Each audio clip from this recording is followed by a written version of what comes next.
Today I'm going to tell you about 5 tools you need that you didn't even know you needed. I'm going to start off with this one right here. This is a snap punch. Now, a snap punch does exactly what it says.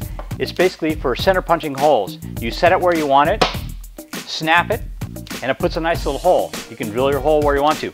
It's a lot easier to work and get it centered where you want it, but that's not why I like it. I like this because Honda uses shear bolts on a lot of things, like a TPS sensor or on the ignition keys.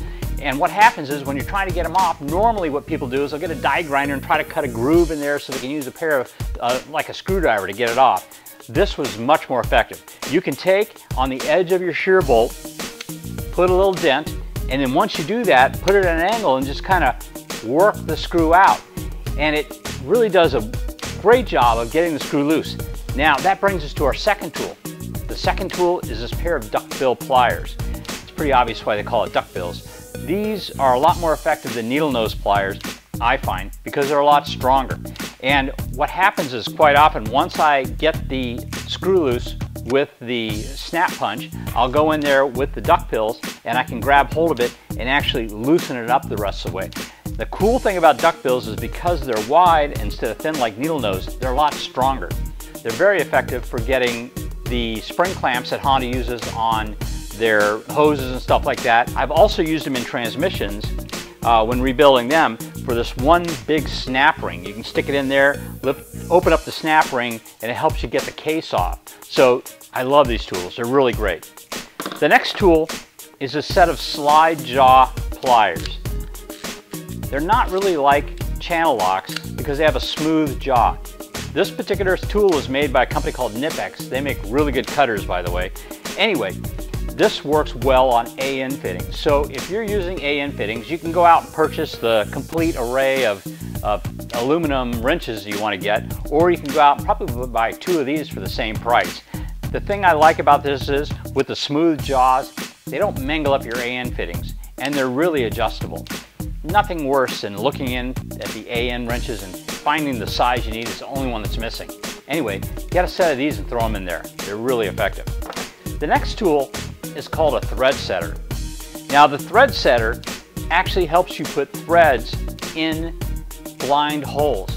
Quite often we have bodywork that we're assembling on race cars, and we want to have a thread put in somewhere so that we don't always have to reach in and get a nut. And sometimes we're putting it into an area that's like double walled and we can't even get to the other side to put a nut on. So the thread setter comes in really handy.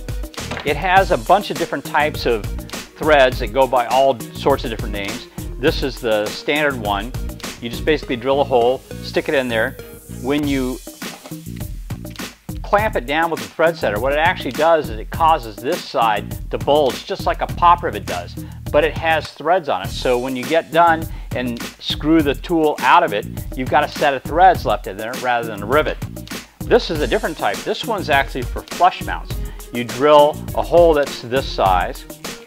When you push the thread setter, it actually takes this outer piece and draws it in and kind of expands that. But because it has just this little itty bitty shoulder, it gives you kind of a flush mount on your nut. So it's really nice when you're trying to get 2 pieces of metal to go in tightly. Just drill the hole, put a little chamfer in, this drops right in, clamp it up, and you've got a flush set of threads in there. It comes in both metric and American sizes. I got one of each. Last is this baby right here. Looks like a hunk of wood, doesn't it? This is actually one of the handles from a wheelbarrow. I use it probably 4 or 5 times a week in my shop. We have a lot of lowered cars in here, and sometimes they don't want to go on the lift. So back in the old days, we used to take a scissors jack and we would jack up the car carefully so we could slide the arms underneath the car to get it up. With this thing, you just basically slide it underneath the car, and with one hand you can lift the car about 1 inch, and then it's usually really easy to get the arms from the jack or from the lift under in place, and then you pull this out and you're ready to lift it up. This also is effective at the racetrack. Sometimes we have race cars with a lot of weird bodywork on them and it's tough to get a jack underneath them. Again, this allows us to easily lift up the car so we can get our jack underneath cleanly to get to the places we want to jack up without damaging the bodywork. I highly recommend this. And here's an added bonus. See these holes right here for bolts? You put a nice big 3-penny nail in there, you've got the perfect tool for hunting zombies.